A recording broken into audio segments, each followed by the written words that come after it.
अस्सलाम वालेकुम वरहमतुल्लाहि वबरकातुहू। कैसे हैं आप लोग? उम्मीद करता हूं कि खैरियत के साथ होंगे। आज की बातें काफ़ी पुरानी है लेकिन सबक आमोज बातें हैं। एक आदमी बीमार हो गया था। हकीमों ने बताया कि आप जब ही सेहतयाब होंगे, जब आप शहद का इस्तेमाल करेंगे, यानी शहद खाएंगे, आप बीमारी से छुटकारा पा जाएंगे। तो वो शख्स दूसरे शख्स के पास पहुंचा, यानी दूसरे आदमी के पास पहुंचा और उससे कहने लगा कि भाई, अगर आपके पास शहद है तो थोड़ा सा मुझे दे दो, चूंकि मैं बीमार हूं। हकीमों ने बताया है कि अगर आप शहद का इस्तेमाल करेंगे तो फिर आप सेहतयाब हो जाएंगे। अगर आपके पास शहद है तो थोड़ा सा दे दो मुझे। तो वो शख्स कहने लगा, जिससे मांगा जा रहा था, कि अफसोस की बात है कि मेरे पास अगर शहद होता तो मैं तुम्हें जरूर देता, लेकिन मेरे पास शहद नहीं है। लेकिन मैं तुम्हें एक ऐसे रास्ते का पता बता सकता हूं, एक ऐसी जगह का पता बता सकता हूं जहां से तुम्हें शहद मिल जाएगा। अब वो बीमार शख्स कहने लगा, भाई बता दो मुझे, अगर आपके पास शहद नहीं है तो जगह का ही एड्रेस दे दो, पता दे दो, ताकि मैं वहां से शहद ले लूं। अब वो शख्स कहने लगा कि मुल्क शाम से काफिला आ रहा है और उस काफिले में तुम्हें शहद जरूर मिल पाएगा, कि वहां जाओ और वहां शहद की दरियाफ्त करना, यानी शहद मांगना, इंशाअल्लाह तुम वहां शहद पालोगे। अब ये शख्स सुबह उठा और मुल्क शाम के रास्ते में जो सबसे ऊंचे पहाड़ के चोटी पर, यानी टीले पर चढ़ जाता है और इस मुंतजिर में रहता है, यानी इंतजार में रहता है कि अब वो काफिला आएगा और मैं जाकर उनसे शहद मांग लूंगा। अब ये शख्स उस टीले से, उस पहाड़ के चोटी से देख रहा है कि अब कोई आएगा, लेकिन देखता क्या है कि अचानक एक काफिला आ रहा है। अब ये शख्स फौरन उतरा और उस काफिले के पास जा पहुंचा और कहने लगा, ए लोगों, बताओ तुम्हारा अमीर कौन है, यानी तुम्हारा आका कौन है, ये तमाम साजो सामान का मालिक कौन है। तो लोगों ने बताया कि हमारा मालिक, हमारा अमीर, हमारा आका वो सामने खड़ा है, उनके पास चले जाओ, जो कहना है तुम्हें।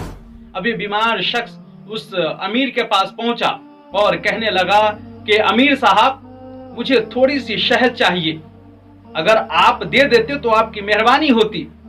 तो अमीर ने अपने गुलाम को हुक्म दिया कि गुलाम, जो ऊंट पर लदे हुए 2 मटके हैं शहद के, उसमें से एक निकालकर, एक उठाकर तुम इसको दे दो इस बीमार शख्स को। आका, अगर हम एक मटका दे देते हैं तो फिर दूसरे मटका को हम ऊंट पर कैसे डालेंगे, यानी बैलेंस नहीं बनेगा उसको रखने में। तो आका ने कहा, जाओ वो भी मटका दे दो। तो गुलाम कहने लगा कि आका, दोनों मटके शहद से भरे पड़े हैं, ये एक आदमी के बस की बात नहीं है कि दोनों मटका को उठा सके, इससे नहीं उठ पाएगा। तो आका ने कहा कि जाओ इसे ऊंट भी दे दो। अब वो शख्स, गुलाम, भागता हुआ गया और ऊंट को लेकर आया। शहद से भरे हुए ऊंट थे, यानी लदे हुए ऊंट थे। अब वो ऊंट इस बीमार आदमी के हवाले कर दिया। अब जब शख्स, यानी वो जो गुलाम था, अपने आका के पास पहुंचा तो आका ने पूछा, ए मेरे गुलाम, आखिरकार ये बताओ, मैंने तुम्हें कहा था कि तुम एक मटका शहद के भरे हुए ऊंट से उठाकर तुम इसे दे दो, तो तुम वहां से हिले नहीं, गए नहीं, और तुम ये कहने लगे कि आखिरकार बैलेंस नहीं बनेगा। फिर मैंने दूसरी मर्तबा कहा कि दूसरा मटका उठाकर दे दो, तो तुमने कहा कि दोनों भारी है, वजनी है, वो उठा नहीं पाएगा। फिर मैंने कहा कि ऊंट भी दे दो, अगर उठा नहीं पाता है तो ऊंट भी दे दो, कि ऊंट पर अपना लाद कर वो ले जाएगा। तो तुम दौड़कर भाग गए हो, आखिरकार ये क्या बात है, और फौरन तुम ऊंट लेकर आ गए।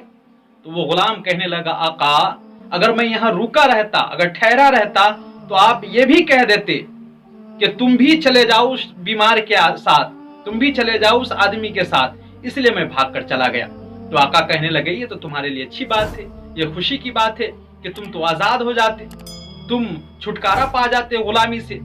तो वो गुलाम कहने लगा कि आका, आपको मेरे जैसे गुलाम बहुत मिल जाते, लेकिन आपके जैसे मुझे आका कहाँ मिलता, अमीर कहाँ मिलता।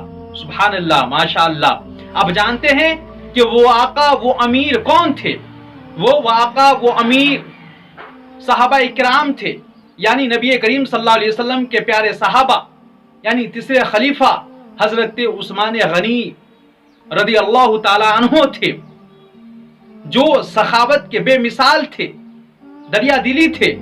यानी जो उनके दर पर चले जाते थे, जो उनके आस्थाने पे चले जाते थे, जो भी उनसे फरियाद क्या करते थे या उनके सामने सवाल क्या करते थे किसी चीज के लिए, हजरत उस्मान गनी रदी अल्लाह ताला अन्हु कभी माना नहीं करते और जो बन पड़ता उसे अता कर देते। अल्लाह के नबी इरशाद फरमाते हैं कि कंजूस और ईमान दोनों एक इंसान के दिलों में नहीं रह पाएगा, यानी एक साथ नहीं रह पाएगा।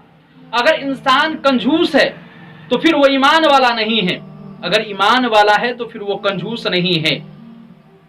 यहां तक के कहा जाता है कि जो बखील है वो जन्नत से दूर रहेगा और जहन्नम से करीब रहेगा, और सखी आदमी जन्नत से करीब रहेगा और जहन्नम से दूर रहेगा। तो मेरे दोस्तों, मेरे भाइयों, अगर आप चाहते हैं कि जन्नत से करीब रहना, आप चाहते हैं कि जहन्नम से दूर रहना, तो फिर आपको दुनिया में रहकर आपको वो सदका करना पड़ेगा, खैरात करना पड़ेगा, आपको लोगों की मदद करनी पड़ेगी, तभी जाकर आपको अपनी दरिया दिली दिखानी पड़ेगी, तभी जाकर आप जन्नत से करीब होंगे। और अल्लाह तबारक व तआला तो सखी आदमी को पसंद भी करता है, महबूब भी रखता है। इसलिए हम जो रिस्क कमाते हैं तो मेरे मरने के बाद तो कोई जरूर उस पर कब्जा कर लेगा, तो क्यों नहीं अपने हाथों से अल्लाह की राह में खर्च करे, जरूरतमंदों को दे, जो मोहताज है उसे अता कर दे, वो भी खुश हो जाएगा, अल्लाह भी खुश हो जाएगा और आप भी जन्नत के हकदार हो जाएंगे। तो उम्मीद करता हूँ कि आज की बात काफ़ी अच्छी लगी होगी। अस्सलामु अलैकुम व रहमतुल्लाहि व बरकातुहू।